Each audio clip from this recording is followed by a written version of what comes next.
नमस्कार, मैं हूं आपके साथ मयंक। आज 15 तारीख है और इस वक्त की जो सबसे बड़ी खबर, ईरान और अमेरिका के बीच अब ये जंग भयानक होती जा रही है और दोनों तरफ से बड़ी स्ट्राइक शुरू हो गई हैं। देखिए, सबसे पहले मैं पॉइंट पे आना चाहता हूं, ईरान की बात करना चाहता हूं। ईरान की तरफ से, आईआरजीसी की तरफ से अपनी सबसे घातक मिसाइल्स का इस्तेमाल शुरू हो गया है और पिछले 12 घंटे में अगर हम बात करें, ईरान की तरफ से खुर्रम शहर 4 मिसाइल का इस्तेमाल किया गया है, जुल्फिकार मिसाइल का इस्तेमाल किया गया है और फतेह 2, ये 3 मिसाइल्स की बौछार कर दी है ईरान ने। यानी कहने का मतलब यह है, अब इस जंग में ईरान ने अपनी घातक मिसाइल्स का इस्तेमाल शुरू कर दिया है। उन मिसाइल्स का इस्तेमाल शुरू कर दिया है जो पिछली बार जंग के दौरान इजराइल पर बरसी थी और हाहाकार मचा दिया था। अब देखिए, जो सबसे बड़ा नुकसान हुआ है वो जॉर्डन में हुआ है। जॉर्डन में किंग फैसल बेस पर ईरान की जो मिसाइल्स दागी गई, उसमें कई मिसाइल्स गिरी हैं। 4 मिसाइल गिरने की खबर आपको इंटरनेशनल मीडिया में मिल जाएगी, लेकिन जो जानकारी आई है, मतलब ईरान से जो जानकारी आ रही है, जो दावे आ रहे हैं, बताया जा रहा है कि 8 से 9 मिसाइल्स जो हैं वो जॉर्डन के किंग फैसल बेस पर गिरी है, डायरेक्ट हिट किया है। अब देखिए, इस खबर के मायने क्या है। जॉर्डन में जो किंग फैसल बेस है, इस पे एक तो F-18 जेट्स जो है अमेरिका के, इसका हैंगर है। हैंगर यानी वो जगह जहां पर F-18 जेट्स मौजूद होते हैं, खड़े होते हैं एयरबेस के पास। बताया जा रहा है उसको सीधा हिट किया है, ऐसे दावे ईरान की तरफ से किए जा रहे हैं। आरजीसी की तरफ से दावे हैं कि हमने F-18 हैंगर को सीधा हिट किया है।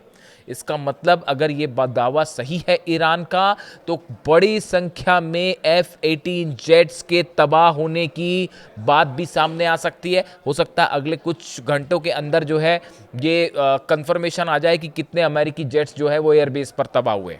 इसके अलावा मिसाइल्स गिरने की, 4 से 5 मिसाइल्स गिरने की तस्वीरें सोशल मीडिया पे वायरल है और दावा ये किया जा रहा है कि ये जो है जॉर्डन के किंग फैसल बेस पर ये हमले किए गए।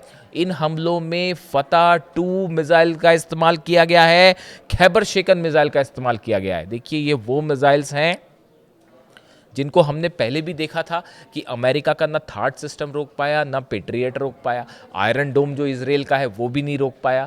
ऐसे में एक बार फिर ये बात सामने आ गई है कि अमेरिका का डिफेंस सिस्टम बुरी तरह से नाकाम हुआ है ईरान की मिसाइल्स को रोकने में और जॉर्डन में बड़े नुकसान की खबरें हैं, ऐसे दावे ईरान की तरफ से हो रहे हैं।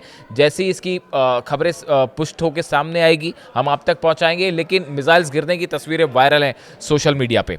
इसके अलावा आप देखिए, जो दूसरा बड़ा अटैक ईरान की तरफ से किया गया, हमले लगातार बहरीन में हो रहे हैं और बहरीन में भी अमेरिका के नेवी बेसिस को निशाना बनाया जा रहा है।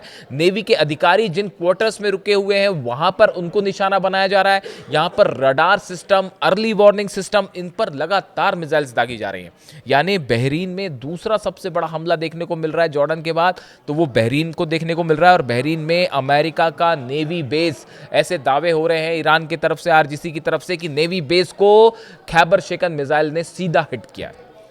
कल भी हमने देखा था इस तरह के हमले हुए थे और एक बार फिर बहरीन निशाने पर है। इसकी बड़ी वजह है जो हमले हो रहे हैं ईरान में, वहां कितना नुकसान हुआ है इसकी भी जानकारी दी जाएगी आपको। लेकिन जो हमले हुए हैं उसमें जो जेट्स ने टेक ऑफ किया, अमेरिकन जेट्स ने, इसमें बड़ी संख्या में जेट्स ने बहरीन के बेसिस से टेक ऑफ किया है।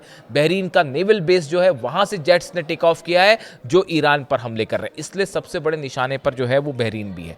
इसके अलावा कतर में लगातार हमले हो रहे हैं, कतर में कई ठिकाने जो हैं उनको निशाना बनाया गया है। और देखिए, कल सऊदी की बात की थी मैंने आपको बताया था कि सऊदी में किस तरह से आभा एयरबेस जो है उस पर मिसाइल्स गिरी है।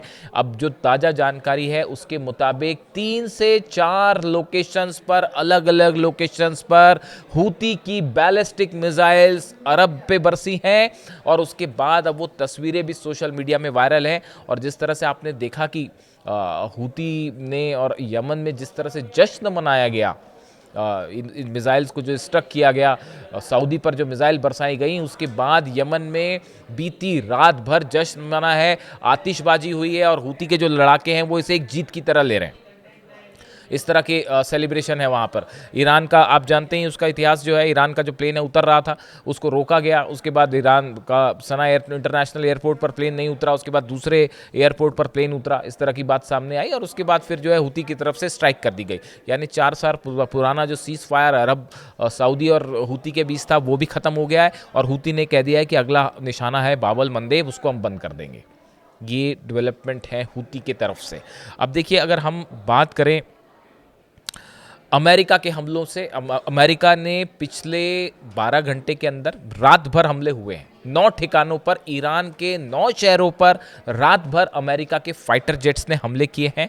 ये हमले हुए हैं किश द्वीप पर, यहाँ पर किश आइलैंड में वाटर प्लांट जो है, वाटर फैसिलिटी जो है, इसको निशाना बनाया गया है। देखिए कल भी इस तरह से हमने आपको बताया था कि खुजिस्तान में जो है वो पानी का जो स्टेशन है, रिफाइनरी है, ऑयल तो माफ़ कीजिएगा पानी का जो ठिकाना है जहाँ से प्यूरिफाई किया जाता है, पानी को सप्लाई किया जाता है, उस पर हमले किए जाते हैं। और आज किश आइलैंड पर भी हमले किए गए और यहाँ पर भी जो है पीने की पानी की जो फैसिलिटी है इसको निशाना बनाया गया। ये बेहद अहम है। ये स्ट्राइक्स अमेरिका की एक सोची समझी रणनीति के तहत निशाने तय किए गए हैं और उन पर हमले हो रहे हैं। अब इसका मतलब ये है, देखिए मैंने वाटर फैसिलिटी का जिक्र इसलिए किया कि इसका परिणाम ये हो सकता है कि यूएई, सऊदी, कतर, बहरीन, इन सब जगहों पर जो वाटर सप्लाई फैसिलिटीज़ हैं वो ईरान के निशाने पर आ गई हैं और आप देखें कि इन पर निशाना साधा जा सकता है। और अगर ऐसा हुआ तो पूरे अरब में बड़ी पानी की किल्लत देखने को मिल सकती है। इसके अलावा आप देखिए तेहरान पर सीधे हमले हुए हैं। बीती रात जो स्ट्राइक की गई उसमें तेहरान पर भी सीधे हमले किए गए हैं। इसके अलावा देखिए सिरिक जो है वहाँ पर 4 से 5 धमाके हुए हैं। चाबार पोर्ट को एक बार फिर से निशाना बनाया गया है, यहाँ पर 4 से 5 धमाकों की खबरें हैं। खुजिस्तान मैंने आपको बताया कि वहाँ पर पानी के इंस्टॉलेशंस पर लगातार हमले हो रहे हैं और बेबहान में भी जो है वो कई धमाके की खबरें हैं। ये जो स्ट्राइक्स हो रही हैं, जो अमेरिका की तरफ से स्ट्राइक्स हैं, उसमें देखिए आप ऐसा लगता है कि ये एक किसी बड़े ऑपरेशन के पहले किए गए हमले हैं। देखिए जो स्ट्राइक्स होती हैं उसमें उस हमलों से पहले जो देश अपोनेंट है उसको कमज़ोर किया जाता है और उसके बाद ऑपरेशन किया जाता है। इस पैटर्न पर फिलहाल अमेरिका की तर्ज पर अमेरिका जो है इस तर्ज पर हमले कर रहा है और ये बताया जा रहा है, जो जैसे कि डोनाल्ड ट्रंप का बयान सामने आया है वो भी इसी ओर इशारा कर रहा है। डोनाल्ड ट्रंप ने कहा है कि आने वाले हफ्ते में, देखिए पहली बात तो ये कह रहे हैं कि ये जंग अभी करीब 3 हफ्ते और चलेगी, इस तरह की बात उन्होंने कही है।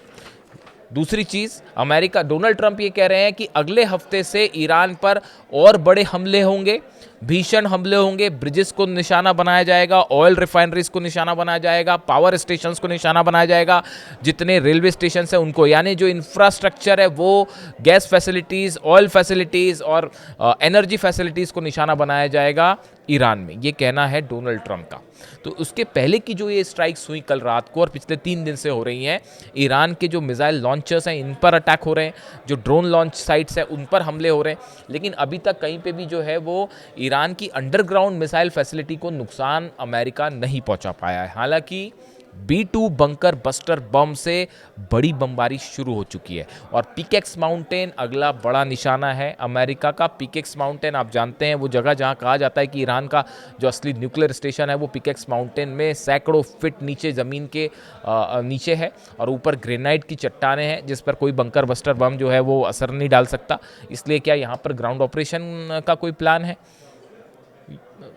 कहा नहीं जा सकता। लेकिन खार्ग आइलैंड को लेकर और हॉर्मूज़ को लेकर ये बात साफ है। हॉर्मूज़ को अमेरिका ने फिर से ब्लॉक कर दिया है। ईरान की तरफ से पहले ही ब्लॉक हो गया था हॉर्मूज़, 2 दिन पहले से ही वो ब्लॉक हो चुका है, इसमें अब कोई संदेह नहीं है। अमेरिका ने भी अपना ब्लॉकेट शुरू कर दिया, अपने जहाज़ों को ओमान के आसपास खड़ा कर दिया है। अब हॉर्मूज़ फिलहाल पूरी तरह से बंद है, जो लेटेस्ट अपडेट है। यानी अब ये जंग एक तरफ ईरान की मेनलैंड पे हो रही है, अरब देशों में बम बरस रहे हैं और हॉर्मूज़ में भी लगातार बड़ी बमबारी हो रही है और अमेरिका के कई जहाज़ों पर हमला किया है ईरान ने, ऐसी खबरें हैं। 9, अगर हम पिछले 3 दिन की बात करें, 48 से 72 घंटे की बात करें तो 9 जहाज़ ऐसे हैं हॉर्मूज़ पर जिस पर हमले किए गए हैं और जिनको बड़ा नुकसान पहुँचा है।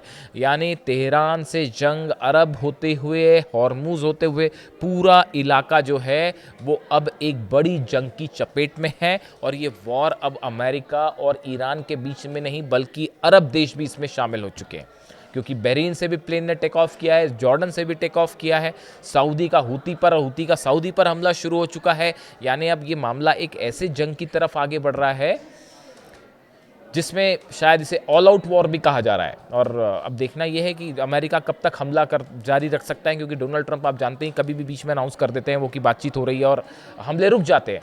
लेकिन अब ईरान की तरफ से जो बयान आए हैं बेहद गंभीर बयान है। देखिए, ईरान ने कहा है कि अब ये जंग तब तक जारी रहेगी, आर पार की जंग होगी, जब तक हम जीत नहीं जाते जब तक हम जंग करेंगे। यानी शायद ईरान की तरफ से इस तरह के बयान सामने हैं कि अब ये जंग कभी सीज फायर, कभी जंग, ये वाली चीज़ अब नहीं चलेगी और ये आर पार की जंग होगी, इस तरह की बात हो रही है।